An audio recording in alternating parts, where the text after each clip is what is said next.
في ولد صغير اسمه كريم، عنده 7 سنين، بيحب يكتشف كل حاجة حواليه.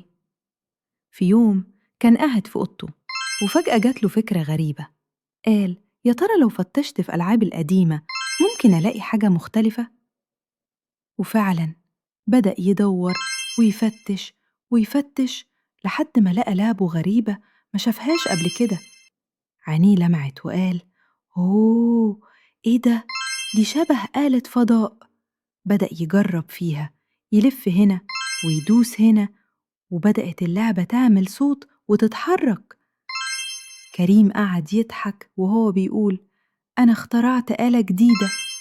ومن ساعتها بقى كل يوم يدور على اختراع جديد، يمكن بكرة يخترع صاروخ يودينا الفضاء. بعد ما نشرت فيديو صناعة فيلم كرتوني بالذكاء الاصطناعي بشكل كامل وبطريقة مجانية، جالي استفسارات كتير من المشاهدين عن طريقة تثبيت الشخصية وإزاي نخلي الشخصية تكون ثابتة بنفس الملامح ونفس الشكل وفي كل المشاهد. وعلشان كده قررت أعمل فيديو مخصص بشرح مفصل عن الطريقة الصحيحة علشان نطلع الشخصية ثابتة في كل المشاهد لكل الفيديو مهما كان عدد المشاهد اللي عندك. وعلشان أنا متعود أديكم المعلومة بكل أمانة وبكل صدق، حرفيا أنا حاولت أبسط المعلومة على قد ما أقدر. بس قبل ما أبدأ ياريت انكم تدعموني باللايك وبالكومنت، وكمان لو مش مشترك تشترك بالقناة، عشان فعلا الحاجات دي بتاخد مجهود كبير جدا في اعدادها، وده بيكون على سبيل الدعم للقناة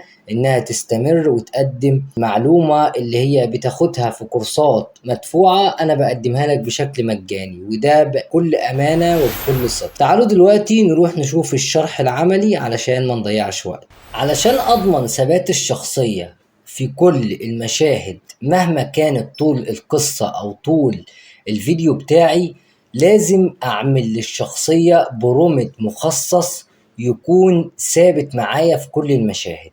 تعالوا دلوقتي نشوف طريقة من البداية، هننشئ القصة مع بعض والفكرة والسكريبت وكل حاجة ونشوف ده بشكل عملي. هتروح على شات جي بي تي وهتبدأ تكتب في السيرش بتاعك البرومت اللي أنا كاتبه بالشكل اللي قدامك. أنا هقراه بالتفصيل عشان عايزك تركز في كل كلمة أنا كاتبها بالظبط. قلت له اكتب لي قصة صغيرة لطفل عمره 7 سنوات يرتدي ملابس المنزل ويجلس في غرفته ولديه شغف كبير لاستكشاف أشياء جديدة. مهم جدا انك تدي لشات جي بي تي ملامح الشخصية بتاعتك علشان يبدأ يرسمها لك.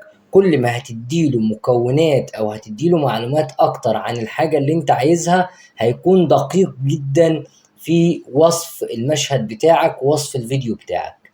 وعليه ملامح الفضول والإثارة لابتكار شيء جديد، يعني عليه ملامح بتدل ان هو عنده فضول كبير ان يكتشف حاجة جديدة. ويقوم الطفل بالتفتيش في ألعابه ويقوم باكتشاف لعبة جديدة. دي فكرة الفيديو. طيب أنا هنا قلت له والمطلوب هو، يعني دي الحاجات اللي أنا طالبها منك تخليها موجودة في القصة. أول حاجة قلت له نص تعليق صوتي للقصة لتسجيله بالذكاء الاصطناعي، يعني أنا عايز نص علشان يكون الصوت اللي بيتكلم في القصة بتاعتي. قلت له مدته لا تزيد عن 45 ثانية. ليه؟ لأن أنا عايز الفيديو مدته تكون قصيرة. وبعدين قلت له اكتب 8 مشاهد للقصة. الجزء ده انت تقدر تعمل مشاهد ان شاء الله حتى 100 مشهد، دي بتاعتك انت على حسب القصة اللي هتنشئها. وكل مشهد له برومت خاص لعمل صورة تناسب المشهد وتحويلها الى فيديو بالذكاء الاصطناعي. مهمة جدا انك تقول له هحولها فيديو. قلت له استخدم اللغة العربية العامية المصرية. طبعا تقدر تكتب اي لغة، انجليزي، تستخدم اسلوب يناسب عمر الطفل، يعني ما يجيش يديني اسلوب يكون الاطفال ما يفهموش لان الفيديو موجه للاطفال. وكمان قلت له يناسب عمر الطفل وجذب الانتباه، يعني يكون يجذب انتباه الأطفال. قلت له وضع مشاعر الفرح والإعجاب والشغف في ملامح الطفل. مهمة جدا الجزئية دي، يحط لي إن يكون باين على وجه الطفل إنه فرحان ومعجب جدا بالحاجة اللي بيعملها، وكمان يكون عنده شغف لاكتشاف زي ما قلنا في الجزء الاولاني ان هو بيكتشف حاجات جديده. استخدم الوان جذابه للمشهد، يعني يستخدم الوان تناسب الطفل. كمان قلت له اكتب لي برومت موحد لشخصيه الطفل لضمان اتساق المشاهد. وهي دي موضوع الفيديو بتاع النهارده. اهم حاجه الجزئيه دي، اكتب برومت موحد للشخصية للطفل. أهم شيء طالما عايز تطلع شخصية موحدة، لو أنا هنا القصة بتاعتي بتتضمن الطفل لوحده، فلو كان عندي القصة بتتكون من كذا شخصية هقول له اكتب لي برومت موحد لكل الشخصيات. وهنشوف الجزء ده هنعمل فيه ايه بعد شوية، بس مهم قوي انك تكتب له برومت موحد لشخصية الطفل دون تغيير في ملامح أو لبس أو لون الشعر أو الشكل بصفة عامة للطفل في كل المشاهد. ده أهم جزء بتاع في الفيديو بتاع النهاردة، اللي هو برومت موحد للطفل لشخصية الطفل، وما يغيرش أي حاجة، لا في الشكل ولا في اللبس ولا في الملامح ولا في لون الشعر ولا في أي شيء. وبعد ما خلصت ضغطت انتر من الكيبورد او السهم اللي بيبقى ظاهر في الجزئية اللي هنا، بدأ يقول لي تمام هكتب لك القصة زي ما طلبت مني بالظبط. وبدأ أول حاجة قال لي برومت موحد لشخصية الطفل، ودي أهم جزئية في الفيديو النهاردة. البرومت ده هناخده في كل مشهد، بما إن المشهد هيكون ظاهر فيه الطفل فهناخده في كل مشهد معانا وهنشوف عملي دلوقتي. وقال لي ان التعليق الصوتي مدته 45 ثانية. طبعا انا حاسس ان عندي التسجيل ده يطلع كتير، مش عارف يعني، هنشوف هنجرب. قال لي ان ده الجزء التعليق الصوتي اللي طلبته كسكريبت، يعني تاخده وتسجله عشان تحطه على القصة بتاعتك. وبعدين قال لي وصف المشاهد. قال لي المشهد الاول بيقول لي ان الطفل كريم جالس على الارض في غرفته الملونة، حوله العاب كثيرة وشكله متحمس ووشه فيه ملامح الفضول. وكتب لي برومت للمشهد، وبعدين كتب لي المشهد الثاني، المشهد الثالث، وبعدين المشهد الرابع، وبعدين المشهد الخامس، السادس، السابع، الثامن. وبعدين هو بيقول لي بيعرض عليا افكار جديده زي الشات جي بي تي ما متعود يعني. وهو بيقول لي هل تحب ابدا تحويل هذه البرومتات لصور مناسبه لاستخدامها في الفيديو؟ فانا مش محتاج الجزئيه دي لان انا هحولها بطريقه تانية. بالشكل ده انا كده خلصت كتابة السكريبت وخلصت كل حاجة انا محتاجها. طيب تعالوا دلوقتي نشوف بقى الجزء العملي بتاع تثبيت الشخصية. الجزء العملي هو اول حاجة انا محتاجها.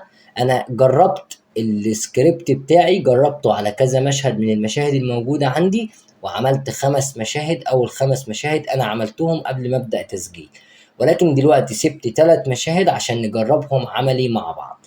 طيب اول حاجة هتعملها مهمة قوي النقطة دي. هنا بيقول لي برومت الشخصية الموحد، هتاخد تعمل عليه سيلكت وتاخده كوبي نسخ كده، وتروح بيه على الموقع اللي هتنشئ عليه الصور بتاعتك. انا هستخدم موقع ميتا، تمام.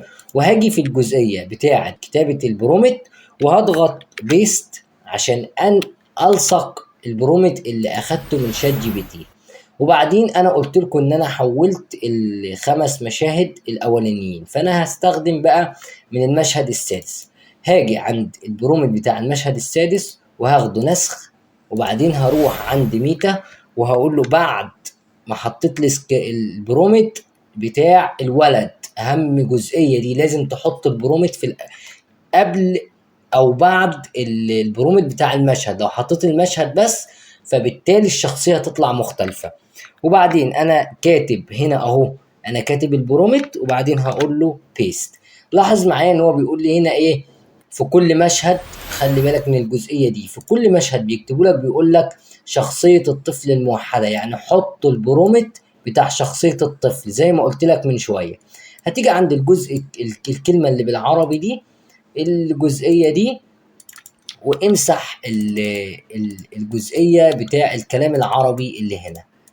امسح الجزئية اللي هنا دي بالشكل ده، تمام. وبعدين بعد ما تختار بقى الفريم بتاعك، عايزه يكون 9:16 ولا 16:9 ولا 1:1 يعني مربع، انا عايزه 9:16. اختار اللي يناسبك.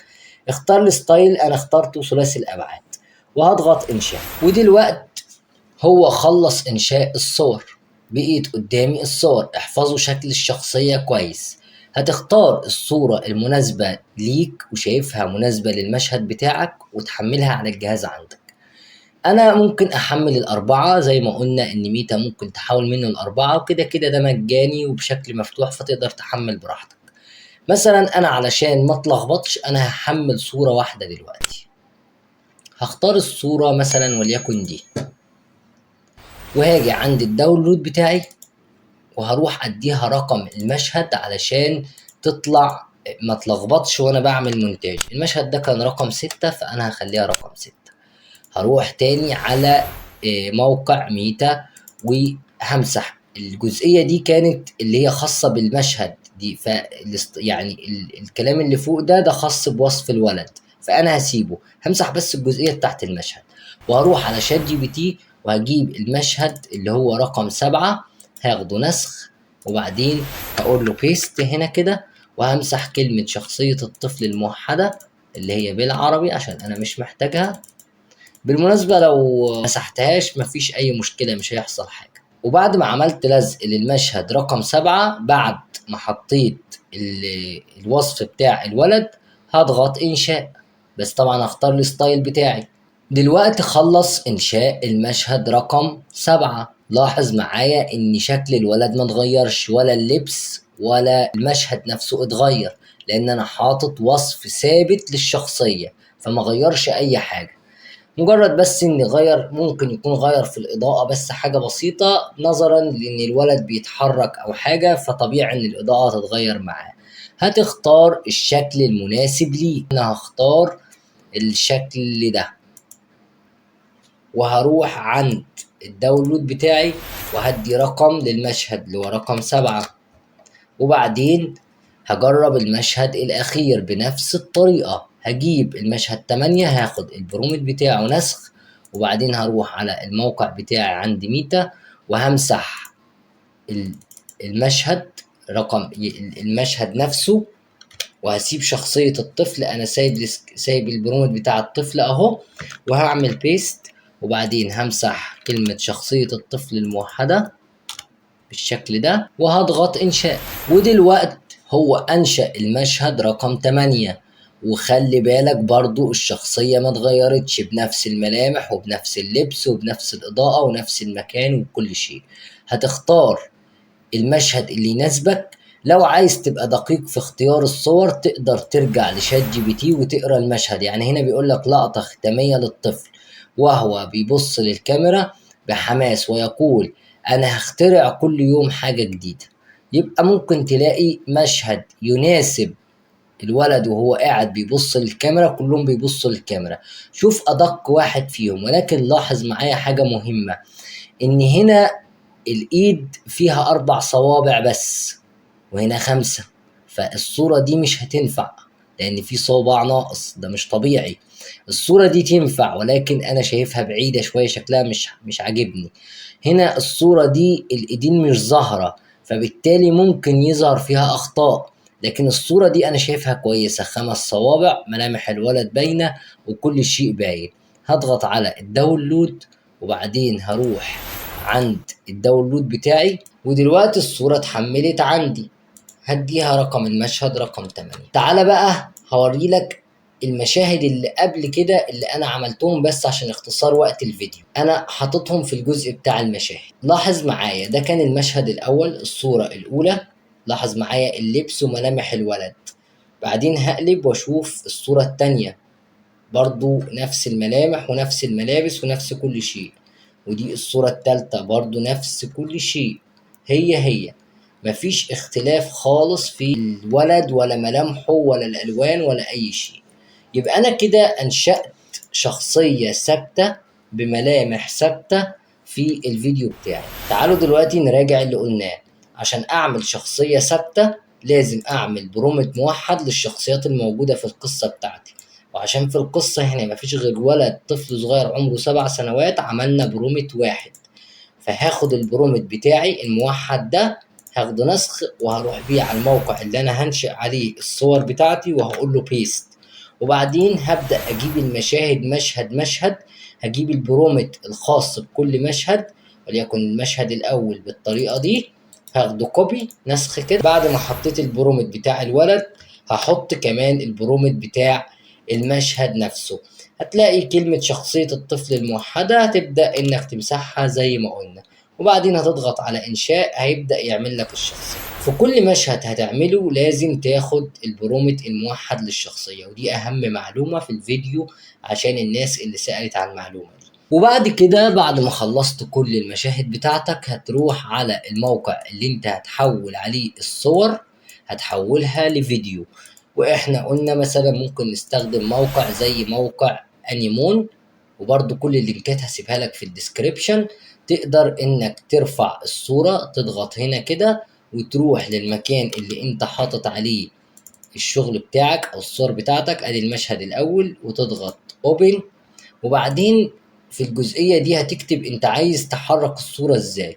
افضل طريقة انك تروح على المشهد الخاص بالصورة، وهنا المشهد الصورة كانت بتاعت رقم 1، هتروح على المشهد بتاعك اللي هو خاص بالصورة، الصورة بتاعت مشهد رقم 1، يبقى تروح للمشهد رقم 1 وتنسخ البرومت بتاعك وتحطه في الجزئية اللي هنا لصق، وبعدين تمسح كلمة شخصية الطفل الموحدة، أنا مش محتاجها في التحريك خالص.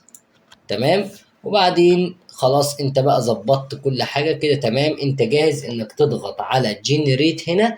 هيبدأ الموقع يحمل معاك دلوقتي، هيبدأ الموقع يعمل ريندرنج اهو، هيبدأ دلوقتي ان هو يعمل انيميشن وتحريك للصورة. طبعا الموقع زي ما شرحنا قبل كده انه بياخد 4 دقايق، فانا هستنى لحد الموقع ما يعمل الانيميشن بتاعه. بدأ يعد اهو، هستنى لما الموقع يخلص وبعدين هوري لك النتيجة. الموقع خلص تحريك الصورة وبقيت بتتحرك قدامي بالشكل اللي انا شايفه. هعمل لها داونلود من هنا من الايقونة الصغيرة اللي هنا. بمجرد ما هعمل داونلود هتنزل عندي على الجهاز، فانا حملتها. فهبدأ دلوقتي ان انا اروح عندي على الداونلود، هلاقيها نزلت، هشوف المشهد مع بعضينا. وده كان شكل الطفل بعد ما الموقع عمل الانيميشن. الحقيقة الموقع رائع جدا في عمل الانيميشن، وانا جربته كتير في مشاهد كتيرة. جربوا وشوفوا، ولو في اي مشكلة ارجعوا لي، انا معاكم مفيش اي مشكلة. دلوقتي هبدأ أجيب الصورة التانية. عشان أجيب الصورة التانية لازم أمسح الصورة اللي قدامي من الأيقونة بتاعة ديليت اللي هنا، همسحها وهضغط هنا عشان أحمل الصورة بتاعة المشهد التاني أهي رقم 2، وهعمل open. وبعدين همسح الكلام بتاع الخاص بالمشهد، وهروح على شات جي بي تي وهجيب البرومت بتاع المشهد التاني عشان ده خاص بالصورة التانية، المشهد التاني يعني، وهقول له هنا كده لصق. وبعدين همسح كلمة شخصية الطفل الموحد، اروح عند جنريت وهضغط، هيبدأ ان هو يعمل ريندرنج بالشكل ده. وكل بقى المشاهد هعملها بنفس الطريقة، هتطلع معايا الفيديوهات اللي انا هستخدمها. دلوقتي هو خلص المشهد التاني، برضو هروح عند الأيقونة اللي هنا وهضغط عليها علشان أحمل المشهد التاني بتاعي. وبنفس الطريقة هبدأ أدخل كل البرومتات بتاعتي وكل الصور على الموقع عن طريق إن أنا همسح الصورة من هنا وهضغط هنا، وهجيب الصورة هنا رقم 3، وبعدين هجيب البرومت الخاص بيها من المشاهد من هنا كوبي، وبعدين هروح على الموقع بالشكل ده وهضغط هنا كده لصق. لاحظ معايا إني لو النت سريع طبعا مش هياخد وقت في التحميل وهيبدأ يحمل معاك بسرعة. أنا هخلص كل المشاهد بتاعتي وبعدين هدخلها على مرحلة المونتاج بشكل عادي. هو دلوقتي خلص تحميل، هضغط على جنريت، هيبدأ إنه يجهز لي الصورة بالشكل اللي قدامي، حولها لفيديو. دلوقتي طبعا أنا مش عشان ما أخدش وقت أكبر من كده، أنا هبدأ أجهز كل الفيديو وبعدين هعمل له مونتاج وبعدين هعرضه على حضراتكم. لو عايزين تشوفوا الطرق دي بالتفصيل، طبعا انا شرحت الكلام ده بالتفصيل قبل كده، ولكن انا كانت فكرتي النهارده اني اوصل لك معلومة الشخصية الثابتة، ازاي الشخصية تثبتها في كل المشاهد بتاعتك. لحد كده انا اكون انهيت الفيديو بتاع النهارده. فياريت لو فعلا استفدت من الفيديو ما تستخسرش اللايك وتكتب لي كومنت برأيك، وكمان لو عندك أي استفسار أنا مستعد للإجابة على أي استفسار أيا كان. ودي حاجة بتشجعني جدا، وأنا كنت مبسوط جدا إن في ناس كتبت لي استفسارات وقدرت إن أنا أوصل لها معلومة. أتمنى إن الناس اللي طلبت المعلومات دي إنها تتفرج على الفيديو وتشوفه، ولو قابلت أي مشكلة تتواصل معايا. وما تنسوش تشتركوا في الصفحة وفي الجروب على الفيسبوك من الوصف الموجود في الفيديو، لأن دي الطريقة إن شاء الله اللي هنتواصل بيها، عشان لو عندكم أي استفسارات وأي مقترحات. وكمان أحب أشوف شغلكم العملي وتنزلوه على الجروب عشان الكل يتشجع. نزلوا الشغل يا جماعة اللي بتعملوه، حتى لو فيديو بسيط نزلوه. الفترة اللي جاية بإذن الله هيكون في أفكار كتيرة جدا وفي حاجات متنوعة هتناسب كل الناس اللي عايزة فعلا تعمل شغل بالذكاء الاصطناعي. أشوفكم بخير في فيديو جديد.